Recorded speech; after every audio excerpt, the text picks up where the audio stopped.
একটা সময় ছিল যখন পড়াশোনা না করার জন্য আম্মুর কাছে বকা খেতাম, পড়তে ইচ্ছা করতো না, বেকার সময় কাটাতাম, ফোন টিপতাম। অথচ এখন সময় খুঁজে বেড়াই যে আমি কোন সময়ে পড়াশোনা করব। পড়াশোনা চালিয়ে যাওয়ার জন্য যে এত স্ট্রাগল করা লাগে, আগে আমরা শুধু মা বাবার কাছে শুনতাম। নিজে যতক্ষণ না এরকম পরিস্থিতি ফেস করা যায়, আসলে ততক্ষণ বোঝাও যায় না যে এই পরিস্থিতি কতটা কষ্টকর। আসসালামু আলাইকুম সবাইকে। সবাই কেমন আছেন? আশা করি সবাই অনেক ভালো আছে। এটা গতকাল রাত্রের ভিডিও। আয়াজ এইভাবে খেলছিল, আর আমার তো আজকে ভাইভা পরীক্ষা ছিল, তো আমি পড়ছিলাম এক সাইডে, আর আয়াজকে দেখে দেখে রাখছিলাম। ও এক পাশে খেলছিল।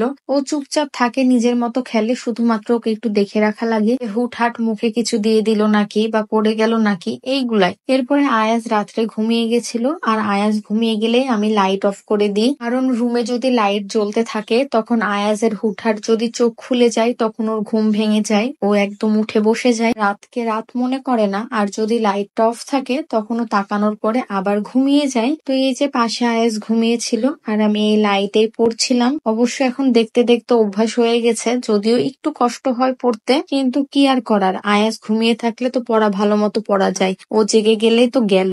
এই কারণেই এখন এইভাবেই পড়ছি। তারপরে সকাল সকাল উঠে গেছিলাম, এক তো রাতে লেটে ঘুমিয়েছি, তার উপরে সকালে উঠে গেছি। আমি হয়তো 6টা 6:30টায় উঠে গেছিলাম। এরপরে চা বানিয়ে নিয়ে এসেছি। এরপরে আবার আমি রুমে চলে এসেছি, পড়তে বসে গেছি।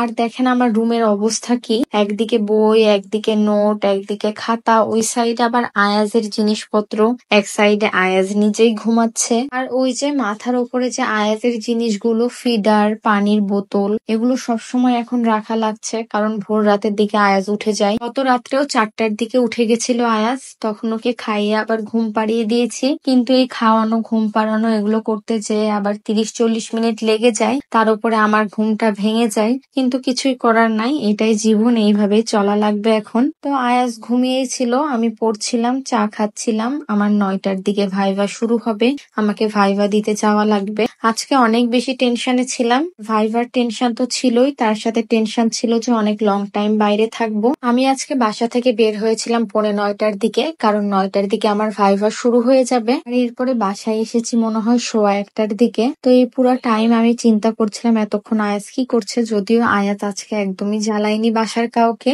ও কান্নাকাটিও করেনি আমার জন্য। ও খেলছিল, খেলার পরে খাওয়া দাওয়া করে ঘুমিয়ে গেছিল, 2 ঘন্টার ঘুম দিয়েছে, তারপরে আবার উঠে গেছিল। এই কারণে ও আজকে জ্বালায়নি। এর পরের দিন আবার কি হবে আল্লাহই জানে। এখন তো শুধু দোয়া করি এইভাবেই পরীক্ষাগুলো পার হয়ে যাক, আয়াজও এইভাবেই বড় হয়ে যাক। কয়েকদিন পরে হয়তো আয়াজও বুঝতে শিখলে আর সমস্যা হবে না। তো আমি পরীক্ষা দিয়ে এসে আবার আয়াজের সাথে এইভাবে সময় কাটাচ্ছিলাম। আর আজকে আমি আর আয়াজ দুপুরে একটা সেই ঘুম দিয়েছি, কারণ আমার রাত্রে একদম ঘুম হয়েছিল না। তারপরে সকালেও তাড়াতাড়ি উঠে গেছি, দুপুরে না ঘুমালে শরীর খুব খারাপ লাগতো। তো আজকের জন্য এইটুকুই। সবাইকে আল্লাহ হাফেজ।